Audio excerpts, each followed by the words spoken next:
ইউক্রেনের বিভিন্ন শহরে রাতভর ড্রোন ও ক্ষেপণাস্ত্র হামলা রাশিয়ার, ৩ জন নিহত। চলতি মাসেই ৫০০ কিলোমিটার ভূমি দখলের দাবি মস্কোর। ফ্রান্সেও শিশুদের জন্য নিষিদ্ধ হচ্ছে সামাজিক যোগাযোগ মাধ্যম ব্যবহার। পার্লামেন্টের নিম্নকক্ষে প্রস্তাব পাশ। মানসিক স্বাস্থ্য সুরক্ষায় পদক্ষেপ, বলছেন প্রেসিডেন্ট। সিরিয়ায় স্থিতিশীলতা ফেরাতে কুর্দি প্রতিনিধি দলের সঙ্গে আল শারার বৈঠক। নাগরিক অধিকার নিশ্চিতের প্রতিশ্রুতি। প্রতিরক্ষা বাহিনীতে যুক্ত হবে এসডিএফ। যুদ্ধবিরতির মধ্যে গাজা ইসরায়েলের হামলা, ৩ ফিলিস্তিনি নিহত। পশ্চিম তীরেও অব্যাহত আগ্রাসন। ১০,০০০ হামাস সদস্যকে পুলিশ বাহিনীতে যুক্ত করার চেষ্টা। তুষার ঝড়ের তাণ্ডবে বিপর্যস্ত যুক্তরাষ্ট্র, মৃতের সংখ্যা বেড়ে ৪২। বিদ্যুৎহীন হাজার হাজার ঘরবাড়ি। আরও একটি ঝড়ের পূর্বাভাস আবহাওয়া বিভাগের, সতর্কতা জারি। চলতি সপ্তাহে ইরানের হামলার প্রস্তুতি যুক্তরাষ্ট্রের। মিডল ইস্ট আইয়ের তথ্য, লক্ষ্য উচ্চপদস্থ কর্মকর্তারা। মধ্যপ্রাচ্যের জলসীমায় মার্কিন রণতরী।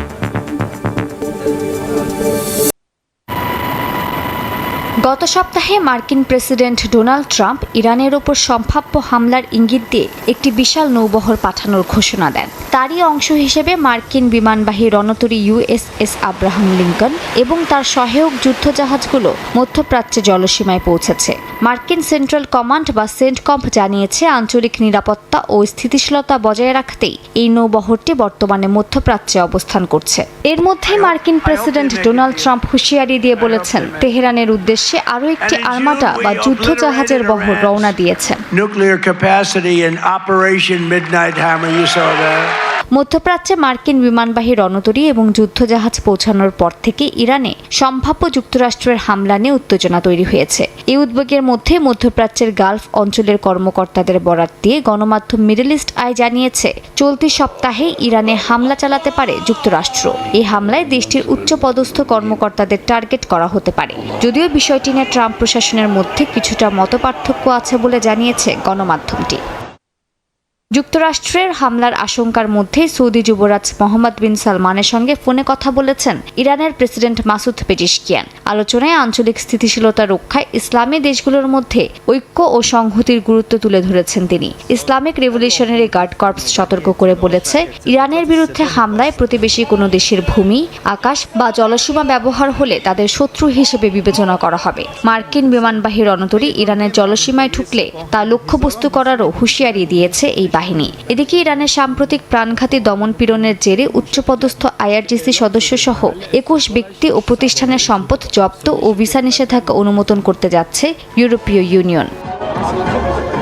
একই সঙ্গে ইরানের বিরুদ্ধে যুদ্ধ শুরু হলে নীরব না থাকার হুঁশিয়ারি দিয়েছে সশস্ত্র গোষ্ঠী হিজবুল্লাহ। ইরানের সর্বোচ্চ নেতার বিরুদ্ধে যে কোনো হুমকিকে হিজবুল্লাহ নিজেদের বিরুদ্ধে হুমকি হিসেবে বিবেচনা করবে বলে জানিয়েছে গোষ্ঠীটি।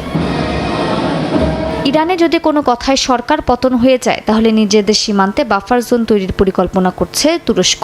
মিডল ইস্ট আইয়ের আরেক প্রতিবেদন অনুযায়ী ইরানে যে কোনো কিছু হতে পারে এমন আশঙ্কা মাথায় রেখে প্রস্তুতি নিচ্ছে আঙ্কারা। তুরস্কের এক সাংসদ বলেছেন, ইরান সরকার পতন হলে সেখান থেকে কোনো শরণার্থী যেন তুরস্কে প্রবেশ করতে না পারে, এমন পন্থায় অবলম্বন করছে আঙ্কারা।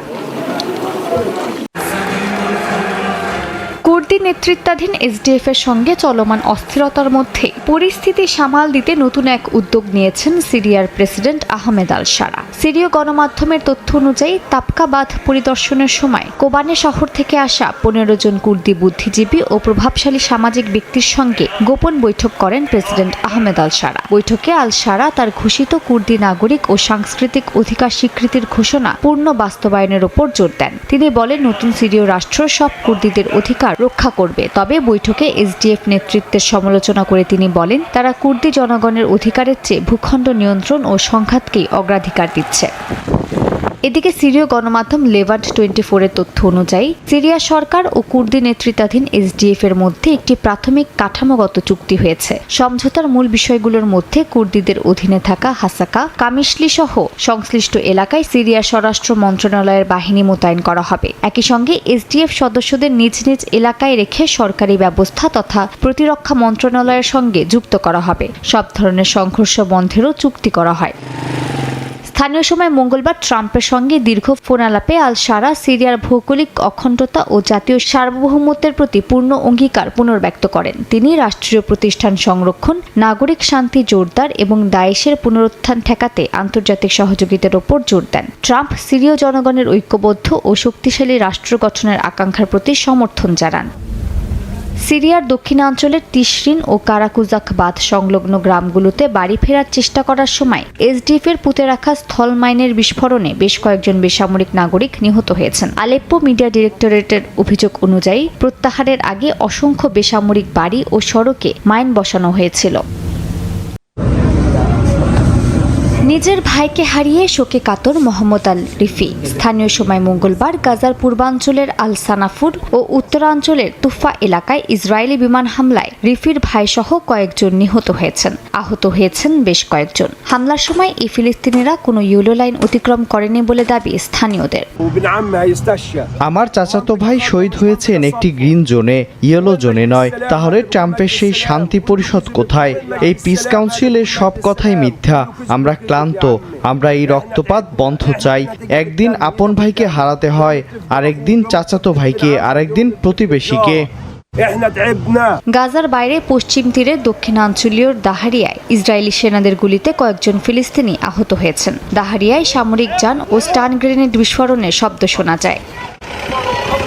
গাজায় নতুন মার্কিন সমর্থিত ফিলিস্তিনি প্রশাসনে হামাস তার 10,000 সদস্য বিশিষ্ট পুলিশ বাহিনীকে যুক্ত করার চেষ্টা করছে। সম্ভাব্য অস্ত্র সমর্পণের আগে এই দাবি উঠেছে। হামাস জানিয়েছে তাদের প্রায় 40,000 বেসামরিক ও নিরাপত্তা কর্মীকে national committee for the administration of Gaza বা এনসিএজি এর সঙ্গে সহযোগিতার নির্দেশ দেওয়া হয়েছে। মুখপাত্র হাজেম কাশেম জানিয়েছেন মন্ত্রী পরিষদ পুনর্গঠনে প্রস্তুত হামাস। কিছু দপ্তর একীভূত করা, দায়িত্ব পুনর্বণ্টন এবং প্রশাসনিক সংস্কারের মাধ্যমে আন্তর্জাতিক চাপ ও অভ্যন্তরীণ বাস্তবতা সামাল দেওয়ার পরিকল্পনা রয়েছে সংগঠনটির।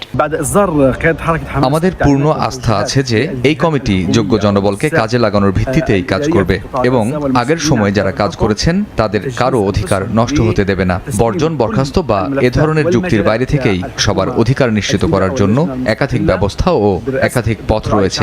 এই বিষয়টি মধ্যস্থতাকারীদের সঙ্গেও আলোচনা করা হয়েছে। জেরুজালেমে এক সংবাদ সম্মেলনে ইসরায়েলের প্রধানমন্ত্রী বিনিয়ামিন নেতানিয়াহু বলেন, গাজা নিয়ে এখন ইসরায়েলের সামনে দুটি মূল লক্ষ্য রয়েছে। এক, হামাসের অস্ত্র ভেঙে দেয়া এবং 2, গাজাকে সম্পূর্ণভাবে নিরস্ত্রীকরণ করা। উপত্যকাটি পুনর্গঠন প্রসঙ্গে নেতানিয়াহু স্পষ্ট করে বলেন, নিরস্ত্রীকরণের আগে পুনর্গঠনের কোনো প্রশ্নই ওঠে না। তিনি জানান, যুদ্ধবিধ্বস্ত গাজায় পুনর্গঠন শুরু করার যে আলোচনা শোনা যাচ্ছে তা ইসরায়েল মেনে নেবে না।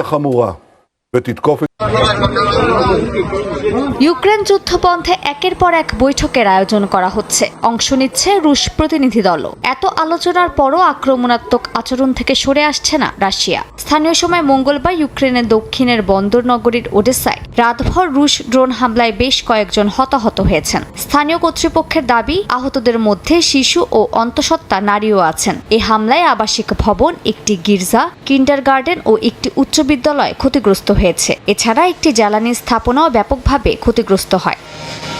এর আগে খার্কিভে রাশিয়ার ড্রোন ও ক্ষেপণাস্ত্র হামলায় শহর ও আশপাশের অঞ্চলের প্রায় 80% এলাকায় বিদ্যুৎ বিচ্ছিন্ন হয়ে পড়ে। স্থানীয় মেয়রের দাবি, নির্দিষ্ট একটি স্থাপনা লক্ষ্য করেই হামলা চালানো হয়। 16টি বহুতল ভবন ক্ষতিগ্রস্ত হয়েছে। বেশ কয়েকজন হতাহত হয়েছেন। বারবার বিমান হামলার আশঙ্কায় ব্যাহত হচ্ছে মেরামত কাজও।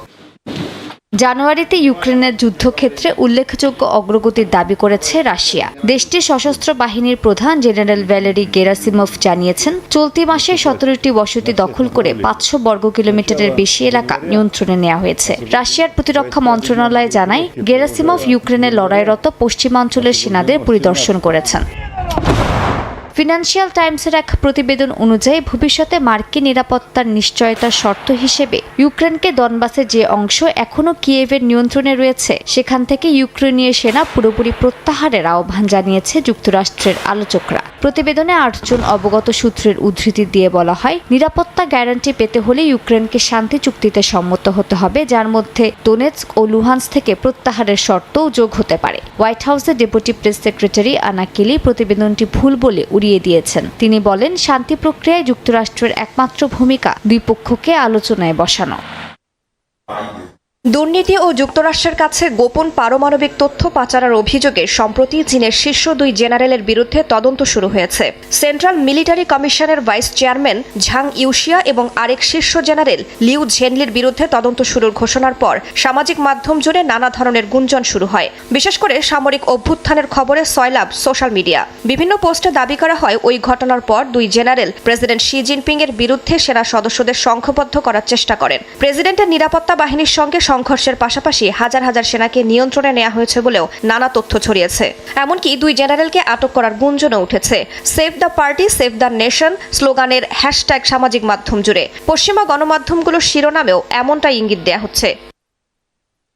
জেনারেল ঝাং ইউশিয়ার বিরুদ্ধে দুর্নীতি ও যুক্তরাষ্ট্রের কাছে গোপন তথ্য পাচারের অভিযোগ প্রথম প্রকাশ করে প্রভাবশালী মার্কিন সংবাদ মাধ্যম দ্য ওয়াল স্ট্রিট জার্নাল। পশ্চিমা গণমাধ্যমের দাবি এই তদন্ত এমন এক সময় শুরু হয়েছে যখন শি জিনপিং সেনাবাহিনী ঢেলে সাজাতে বড় ধরনের উদ্যোগ নিয়েছেন। 2023 সাল থেকে এখন পর্যন্ত 50 জনের বেশি শীর্ষ সামরিক কর্মকর্তা ও প্রতিরক্ষা শিল্পের নির্বাহীকে পদচ্যুত বা তদন্তের আওতায় আনা হয়েছে। তবে চীনের অভ্যন্তরে আসলে কি ঘটছে তা এখনো স্পষ্ট নয়। ঝাং ইউশিয়া, লিউ ঝেনলি বা অন্য কোনো শীর্ষ কর্মকর্তা শি জিনপিং এর বিরুদ্ধে সেনা একাট্টা করার চেষ্টা করেছেন এমন কোনো প্রমাণ এখনো পাওয়া যায়নি। বিশ্লেষকদের বরাতে দ্য কাস্পিয়ান পোস্টের এক প্রতিবেদনে বলা হয়েছে 2 জেনারেলের বিরুদ্ধে তদন্ত শি জিনপিং এর ক্ষমতা কেন্দ্রীভূত করার কৌশল হতে পারে, যেখানে সম্ভাব্য রাজনৈতিক প্রতিদ্বন্দ্বীদের সরানোর চেষ্টা চলছে, যা চীনের সামরিক নীতি ও নেতৃত্বে দীর্ঘমেয়াদে প্রভাব ফেলতে পারে। বিশেষজ্ঞরা বলছেন ঝাংয়ের মতো অভিজ্ঞ অফিসার হারানো সেনাদের পেশাগত দক্ষতা ও নেতৃত্বে প্রভাব ফেলবে। তাদের মতে উচ্চ পদস্থ কর্মকর্তাদের উপর ভয় ও অনিশ্চয়তার কারণে তাইওয়ানের বিরুদ্ধে কোনো বড় সামরিক সিদ্ধান্ত পুরোপুরি শি জিনপিং এর ব্যক্তিগত সিদ্ধান্তের উপর নির্ভর করবে। তার ক্ষমতা কেন্দ্রীভূতকরণ চীনা সেনাবাহিনীর সিদ্ধান্ত গ্রহণে ব্যক্তিগত প্রাধান্য বাড়ানোর পাশাপাশি অভ্যন্তরীণ দ্বন্দ্বের ঝুঁকি তৈরি করবে বলেও সতর্ক করেছেন বিশ্লেষকরা। যদিও এসব বিষয়ে চীনা কর্তৃপক্ষ এখনো কিছু জানায়নি। ঝাংয়ের বিরুদ্ধে পারমাণবিক গোপন তথ্য ফাঁসের কোনো অভিযোগও প্রকাশ্যে নিশ্চিত করেনি বেইজিং। ওয়াল স্ট্রিট জার্নালকে দেয়া এক বিবৃতিতে ওয়াশিংটনে অবস্থিত চীনা দূতাবাসের এক মুখপাত্র জানান, শৃঙ্খলা ও আইন লঙ্ঘনের অভিযোগে ঝাংয়ের বিরুদ্ধে তদন্ত শুরু হয়েছে, যা দুর্নীতির বিরুদ্ধে জিরো টলারেন্স নীতিরই অংশ।